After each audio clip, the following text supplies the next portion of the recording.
Hi ನಮಸ್ತೆ. Video ಶುರುನಲ್ಲೇ ಗೊತ್ತಾಗಿರುತ್ತೆ ನಿಮಗೆ ನಾನು ಯಾವುದ್ರ ಬಗ್ಗೆ ಮಾತಾಡ್ತಾ ಇದ್ದೀನಿ ಅಂತೇಳಿ. ಇದು ಯಾವುದೇ ಲೈಕ್ಗಾಗಲಿ ವ್ಯೂಸ್ಗಾಗಲಿ ನಾನು ಮಾಡ್ತಾ ಇರೋದಲ್ಲ. ಯಾಕಂದರೆ ಸಮೀರ್ ಅವರು ಮಾಡಿರುವಂಥ ಒಂದು ವಿಡಿಯೋ ಇಡೀ ನಮ್ಮ ಕರ್ನಾಟಕ ಜನತೆ ಇನ್ಸ್ಟಾಗ್ರಾಮ್ ಯೂಟ್ಯೂಬ್ ಎಲ್ಲ ಕಡೆ ನಿದ್ರೆಗೆಡಿಸಿದೆ ಅಂತಲೇ ಹೇಳ್ಬೋದು. ಅಂಥ ಒಬ್ಬ ವ್ಯಕ್ತಿ ಒಬ್ಬರು ಸೌಜನ್ಯ ಬಗ್ಗೆ ಅವರು ಧರ್ಮ ಜಾತಿ ಬಗ್ಗೆ ಮಾತಾಡಿಲ್ಲ, ಬರೀ ಸೌಜನ್ಯಗೆ ಆಗಿರುವ ಅನ್ಯಾಯದ ಬಗ್ಗೆ ಮಾತಾಡಿದ್ದಾರೆ. ಅವರೇ ಮಾತಾಡಿರ್ಬೇಕಾದ್ರೆ ನಾವುಗಳನ್ನು ಮಾತಾಡಿ ಧ್ವನಿ ಎತ್ತಬೇಕು, ಅದು ನಮ್ಮ ಕರ್ತವ್ಯ. ಇಂದು ಸೌಜನ್ಯಗೆ ನ್ಯಾಯ ಸಿಕ್ಕಿಲ್ಲ, ಅದ್ರ ಹಿಂದೆ ತುಂಬಾ ಜನಗಳಿಗೆ ನ್ಯಾಯ ಸಿಕ್ಕಿಲ್ಲ.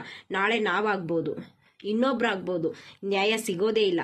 ಎಲ್ಲರೂ ಧ್ವನಿ ಎತ್ತಿದ್ರೆ ಮಾತ್ರ ಸಮೀರ್ ಅವರು ಪೂರಾ ಡೀಟೇಲ್ ಆಗಿ ಅವ್ರ ಯೂಟ್ಯೂಬ್ ಚಾನಲಲ್ಲಿ ವಿಡಿಯೋ ಅಪ್ಲೋಡ್ ಮಾಡಿದ್ದಾರೆ. ದಯವಿಟ್ಟು ಎಲ್ಲರೂ ಬಿಡು ಮಾಡಿಕೊಂಡು ಆ ವಿಡಿಯೋನ ನೋಡಿ ಮತ್ತೆ ಆ ವಿಡಿಯೋನ ಶೇರ್ ಮಾಡಿ.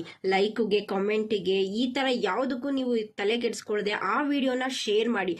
ಬರೀ ನಿಮ್ಮ ತಲೆಯಲ್ಲಿ ಇರಬೇಕಾಗಿರೋದು ಸೌಜನ್ಯ ಮತ್ತೆ ಕೆಲವು ಹೆಣ್ಣು ಮಕ್ಕಳ ತಲೆಯಲ್ಲಿ ಇಟ್ಕೊಂಡು, ನಿಮ್ಮ ಅಕ್ಕ ತಂಗಿರ ತಲೆಯಲ್ಲಿ ಇಟ್ಕೊಂಡು ದಯವಿಟ್ಟು ಈ ವಿಡಿಯೋಗಳನ್ನ ಶೇರ್ ಮಾಡಿ.